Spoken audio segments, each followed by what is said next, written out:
오늘도 하나님께서 우리의 오늘 하루 가운데 역사하실 줄 믿습니다. 다 함께 사도신경 하심으로 신앙 고백하시겠습니다. 전능하사 천지를 만드신 하나님 아버지를 내가 믿사오며 그 외아들 우리 주 예수 그리스도를 믿사오니 이는 성령으로 대하사 동정에게 나시고 본디오 빌라도에게 고난을 받으사 십자가에 못 박혀 죽으시고 장사한 지 사흘 만에 죽은 자 가운데서 다시 살아나시며 하늘에 오르사 전능하신 하나님 우편에 앉아 계시다가 저리로서 산 자와 죽은 자를 심판하러 오시리라. 성령을 믿사오며 거룩한 공예와 성도가 서로 교통하는 것과 죄를 사하여 주시는 것과 몸이 다시 사는 것 영원히 사는 것을 아멘. 다 함께 찬송가 370장 찬양하시겠습니다.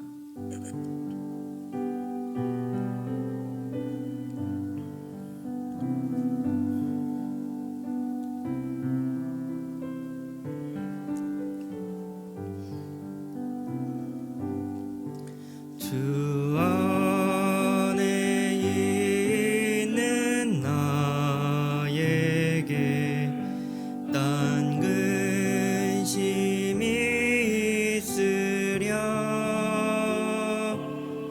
십자가 밑에 나아가 내 짐을 풀었네.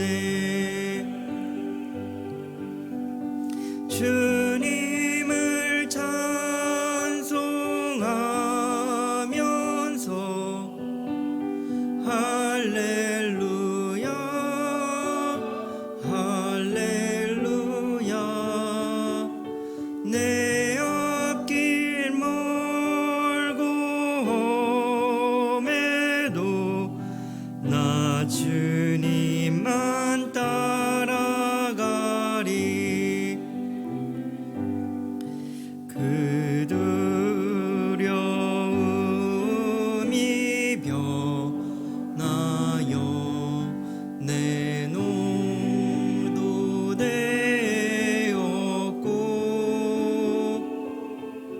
전날의 한숨 변하여 내 노래 되었네.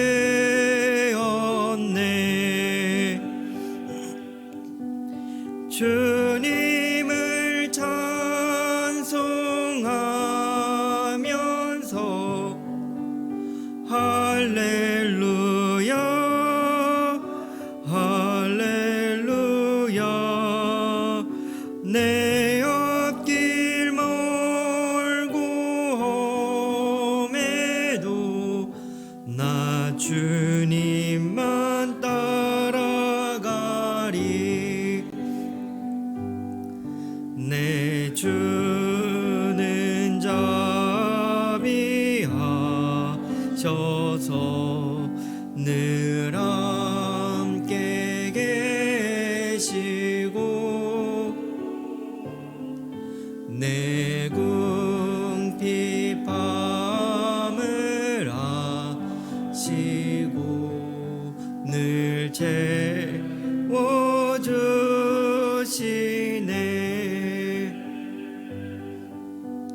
주님을 찬송하면서 할렐루야 할렐루야. 내 앞길 멀고 험해도 나 주님만 따라가리. 내 주와 맺은 언약은 영불변함이라.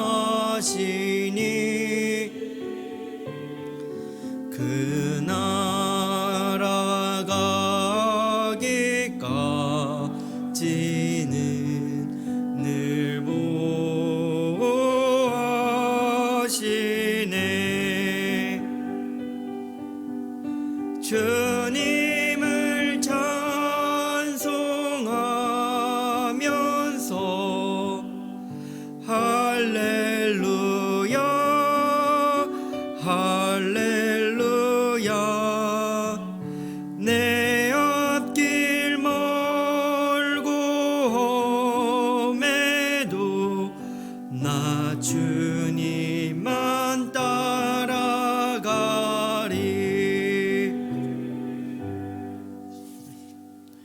오늘 우리가 함께 나눌 하나님의 말씀은 사무엘하 3장 1절부터 16절의 말씀입니다. 사무엘하 3장 1절부터 16절의 말씀입니다. 교독하여 읽도록 하겠습니다. 사울의 집과 다윗의 집 사이에 전쟁이 오래매 다윗은 점점 강하여 가고 사울의 집은 점점 약하여 가니라. 다윗이 헤브론에서 아들들을 낳았으되 맏아들 암논이라 이스라엘 여인 아히노아미의 소생이요 둘째는 길르압이라 갈멜 사람 나발의 아내였던 아비가일의 소생이요 셋째는 압살롬이라 그슬 왕 달메의 딸 마아가의 아들이요 아도니아 학깃의 아들이요 다섯째는 스바랴 아비달의 아들이요 여섯째는 이드르암이라 다윗의 아내 에글라의 소생이니 이는 다윗이 헤브론에서 낳은 자들이더라. 전쟁이 있는 동안에 아브넬이 사울의 집에서 점점 권세를 잡으니라. 사울에게 첩이 있었으니 이름은 리스바요 아야의 딸이더라. 이스보셋이 아브넬에게 이르되 내가 어찌하여 내 아버지의 첩과 통관하였느냐 하니 아브넬이 이스보셋의 말을 매우 분하게 여겨 이르되 내가 유다의 계머리냐. 내가 오늘 당신의 아버지 사울의 집과 그의 형제와 그의 친구에게 은혜를 베풀어 당신을 다윗의 손에 내주지 아니하였거늘 당신이 오늘 이 여인에게 관한 허물을 내게 돌리는도다. 여호와께서 다윗에게 맹세하신 대로 내가 이루게 하지 아니하면 하나님이 아브넬에게 벌 위에 벌을 내리심이 마땅하니라. 그 맹세는 곧 이 나라를 사울의 집에서 다윗 그의 왕위를 땅에서 블레셋까지 이스라엘과 유다에 세우리라 하신 것이니라 하매 이스보셋이 아브넬을 두려워하여 감히 한마디도 대답하지 못하니라. 아브넬이 저희를 대신하여 전령들을 다윗에게 보내어 이르되 이 땅이 누구의 것이니까 또 이르되 당신은 나와 더불어 언약을 맺습니다. 내 손이 당신을 도와 온 이스라엘이 당신에게 하니 다윗이 이르되 좋다. 내가 너와 언약을 맺거니와 내가 내게 한 가지 일을 요구하노니 나를 보러 올 때에 우선 사울의 딸 미가를 데리고 오라. 그리하지 아니하면 내 얼굴을 보지 못하리라 하고 다윗이 사울의 아들 이스보셋에게 종명을 보내 이르되 내 첩 미가를 내게로 돌리라. 그는 내가 전에 블레셋 사람의 피 100개로 나와 전문한 자이니라 하니 이스보셋이 사람을 보내 그의 남편 라이스의 아들 발디엘에게 가서 에게서 그를 빼앗아 오매 그의 남편이 그와 함께 오매 울며 바울임까지 따라왔으니 아브넬이 그에게 돌아가라 하매 돌아가니라. 아멘. 계속해서 우리가 묵상하고 있는 사무엘하에서 등장하는 다윗의 삶은 평범하지 않았던 것 같습니다. 우리가 잘 알듯이 다윗은 아버지와 형제들로부터 큰 인정을 받지 못한 유년기를 보내었고 골리앗을 이기는 놀라운 업적이 있었음에도 불구하고 사울 왕은 다윗을 죽이려고 했습니다. 사울을 피해 도망다닌 10년의 도피 생활은 짧지 않은 연단과 훈련의 시기였는데 마침내 사울이 죽고 다윗은 헤브론에서 유다 족속의 왕이 되었습니다. 다윗이 다스리는 7년 반의 기간 동안 유다와 이스보셋이 다스리는 이스라엘 사이에 내전이 계속되었습니다. 오늘 본문은 두 집안은 오랫동안 싸웠는데 1절은 이렇게 기록을 하고 있습니다. 사울의 집과 다윗의 집 사이에 전쟁이 오래매 다윗은 점점 강하여 가고 사울의 집은 점점 약하여 가니라. 본문이 말하는 다윗의 집안은 강성하여지고 사울의 집안은 쇠약해져 간다는 것은 사실상 하나님의 강권적인 역사를 드러내는 말입니다. 왜냐하면 유다가 이스라엘보다 강성하다라는 것은 상식적이지 않기 때문입니다. 사울의 집안 이스라엘은 11개의 지파가 모여 있었고 다윗은 고작 유다 지파 하나의 지파를 가지고 싸웠기 때문입니다. 유다 지파를 훨씬 상회하는 군사의 수, 자본, 여러 가지들이 총 모든 인구까지도 합쳐서 모든 것들이 다윗의 집안보다 이스라엘이 훨씬 컸기 때문입니다. 다윗의 집안을 강성하였다라고 표현하는 것은 하나님께서 그렇게 하고자 하신 하나님의 의지이며 뜻임에 분명한 것입니다. 오늘 본문도 다윗을 왕으로 세우고자 하시는 하나님의 뜻을 분명히 드러내고 있는데 8절에서 9절은 이렇게 기록하고 있습니다. 아브넬이 이스보셋의 말을 매우 분하게 여겨 이르되 내가 유다의 계머리냐 내가 오늘 당신의 아버지 사울의 집과 그의 형제와 그의 친구에게 은혜를 베풀어 당신을 다윗의 손에 내주지 아니하였거늘 당신이 오늘 이 여인에게 관한 허물을 내게 돌리는도다. 여호와께서 다윗에게 맹세하신 대로 내가 이루게 하지 아니하면 하나님이 아브넬에게 벌 위에 벌을 내리심이 마땅하니라. 이스라엘의 군대 장관 아브넬이 그 나라의 왕인 이스보셋과 다툼을 벌이면서 다윗이 왕이 되는 것을 여호와께서 맹세하셨다라고 표현을 합니다. 사울의 집안은 이미 그 내부에서부터 서로 갈등하고 분열하며 스스로 망하게 되어가고 있었고 그렇게 아브넬은 여호와의 맹세하신 다윗과의 언약을 지켜보면서 다윗에게 붙어서 언약을 맺고 아브넬은 이스라엘 전체의 왕으로 하나님께서 다윗을 세우셨음을 고백하는 장면입니다. 오늘 본문은 다윗을 왕으로 세우시는 하나님의 의지와 뜻을 분명하게 보여주고 있습니다. 그러나 왠지 모를 불안감을 오늘 본문은 또 한편으론 포함하고 있습니다. 혹시 휴브리스 네메시스 사이클이라고 혹시 들어보셨는지 모르겠습니다. 그리스 신화에 등장하는 휴브리스라는 인물을 통해서 휴브리스 네메시스 사이클이라는 용어가 생겨났다고 하는데요. 이것이 무엇이냐 하면 남들에게 자랑할 만한 어떠한 탁월함이 있을 때 사람은 자연스레 자부심을 갖게 되고 그리고 그 자부심이 지나치면 휴브리스 상태, 즉 교만한 상태에 빠진다라고 합니다. 그리고 이 교만한 상태는 교만한 행동을 가져오고 마침내 신에 의해 복수를 당하게 된다. 즉 실패하게 된다라고 하는 것입니다.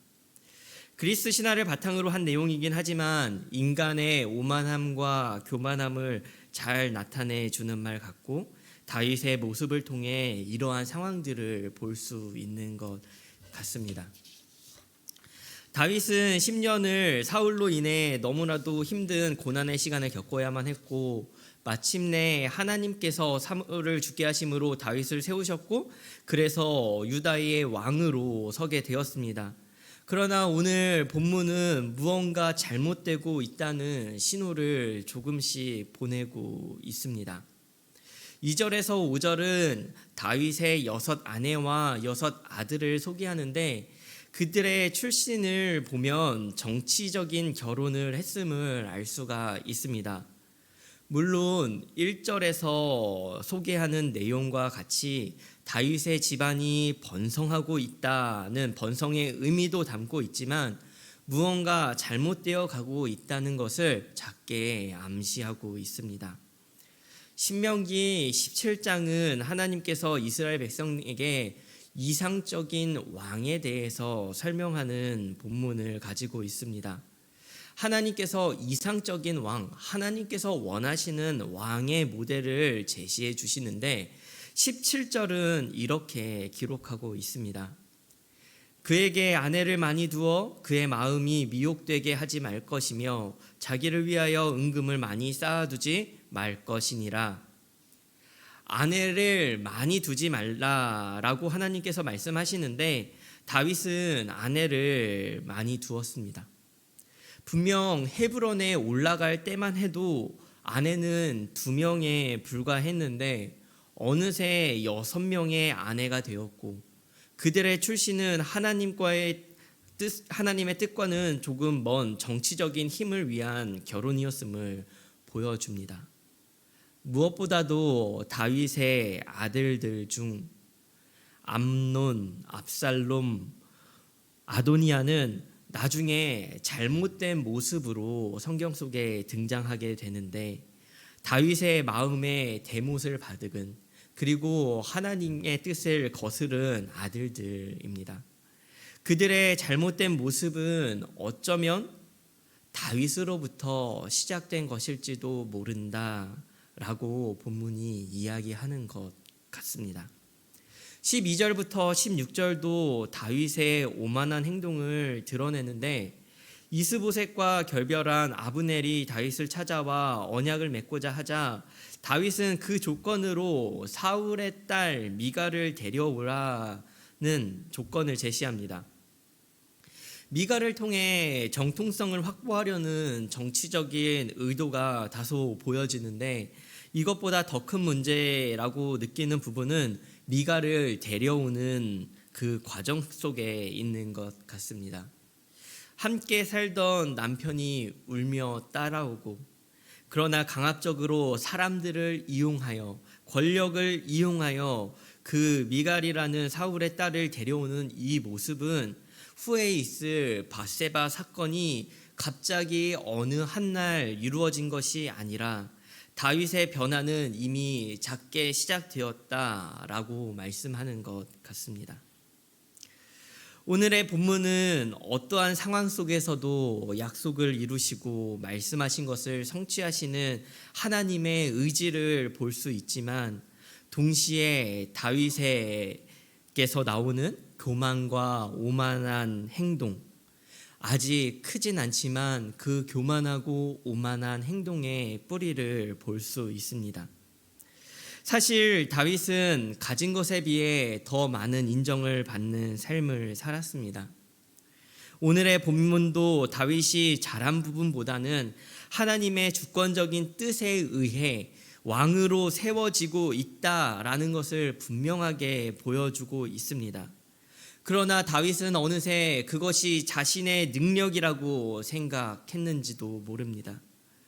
언제나 모든 것은 작은 것에서부터 시작하는 것 같습니다. 우리의 작은 것을 들어 하나님은 크게 사용하십니다.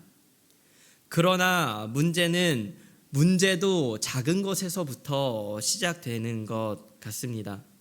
잘못된 작은 마음 하나가 잘못된 행동을 하게 하고 그것은 또다시 또 다른 잘못으로 확장되어 나가는 것을 다윗의 삶을 통해 볼 수 있기 때문입니다.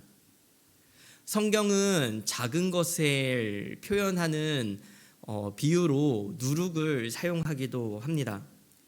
마태복음 16장에서는 바리새인들의 누룩을 조심하라라고 하면서 바리새인들의 잘못된 것을 지적하시기도 하셨습니다. 그러나 한편으로는 천국을 누룩에 비유하며 마태복음 13장에서는 말씀하십니다.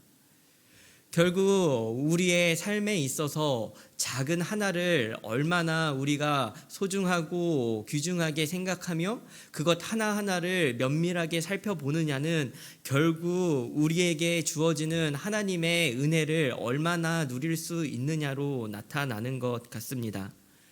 결국 특별할 것 없는 하루가 중요한 이유가 여기에 있습니다. 가장 평범한 일상, 가장 평범한 하루가 우리에게는 가장 작은 것처럼 느껴질지도 모릅니다. 아무런 특별한 일 없는 오늘 하루가 가장 작은 것으로 보여집니다. 하지만 모든 것의 시작은 작은 것에서부터 비롯됩니다. 오늘 하루의 삶이 내일 어떤 결과를 낳을지, 그리고 1년 뒤에 10년 뒤에 어떻게 이것이 영향을 미칠지는 오늘 하루에 달린 것입니다. 얼마 전 한 성도님과 이야기를 하다가 우연히 이런 질문을 받게 되었습니다. 전도사님, 왜 예배를 드리고 열심히 드리려고 하는데 예배에 제가 감격을 느끼지 못할까요? 라고 질문을 했습니다. 그래서 저도 똑같이 질문을 했습니다. 예배를 위해 얼마나 기도하십니까? 결국 우리가 예배에 느끼는 감격, 이것도 사실은 우리의 작은 마음 하나의 자세서부터 시작되는 것 같습니다. 우리의 삶이 얼마나 강성하여지느냐, 하나님께서 얼마나 은혜를 부어주시느냐는 분명히 하나님의 주권적인 뜻에 있겠지만, 그러나 그것은 어느 한 날 이루어지는 것이 아니라 오늘이라는 작은 흐름의 끝에 이어지는 것임에 분명합니다. 우리에게 주어지는 예배의 감격도, 우리에게 주어지는 이 신앙의 성숙도 오늘이라는 작은 하루를 통하여 이루어질 줄 믿습니다. 그렇기에 우리가 오늘 하루를 소중히 여기고 오늘 하루를 통하여 하나님의 뜻을 발견하며 우리의 삶에 혹시 하나님의 능력과 은혜가 우리의 것으로 자랑으로 여기고 교만하게 여기는 것은 없는지 되돌아봐야 하는 하루가 되어야 할 것입니다. 그렇기에 오늘 하루를 하나님께서 주시는 큰 은혜의 물결로 이용하시는, 그렇게 살아가시는 우리 모든 성도님들이 되시기를 간절히 소망합니다. 우리 함께 말씀을 기억하면서 기도했으면 좋겠습니다. 첫 번째, 기도하실 때는 주님의 은혜를 주님의 은혜로 알게 하여 주옵소서라고 기도했으면 좋겠습니다. 교만하여져서 나의 능력으로 여기지 않게 하시고 주님의 은혜를 주님의 은혜로, 주님의 은혜에 감사할 수 있는 삶을 살아가게 하소서라고 기도했으면 좋겠고요. 둘째로, 기도하실 때는 평범하고 작은 오늘 하루가 하나님의 뜻 안에 있게 하여 주옵소서라고 기도했으면 좋겠습니다. 오늘을 통해 더 큰 내일을 맞이하게 하시고 우리의 작은 삶을 통하여 주님을 증거하게 하여 주옵소서라고 기도했으면 좋겠습니다. 마지막으로 기도하실 것은 우리 함께 특세를 위해 기도했으면 좋겠습니다. 우리의 오늘 하루 드려지는 이 작은 기도를 통하여 하나님, 우리 특별 새벽 부흥의 가운데 은혜를 더하여 주옵소서. 우리의 교회에, 우리 모든 성도님들에게 특별 새벽 부흥회가 은혜가 넘치는 그러한 부흥회가 되어질 수 있도록, 우리에게 주시는 하나님의 크신 은혜를 누릴 수 있는 날들이 되어질 수 있도록 우리 이 한 날 작은 기도로 하나님 앞으로 나아가시기를 간절히 소망합니다. 다 함께 기도하시겠습니다. 하나님, 함께하여 주옵소서. 하나님, 우리의 작은 하루, 우리의 작은 오늘이 하나님의 나라에 정말 크게 빛날 줄 믿습니다. 하나님, 작은 것 하나로부터 시작되어지는 수많은 하나님 우리의 기도,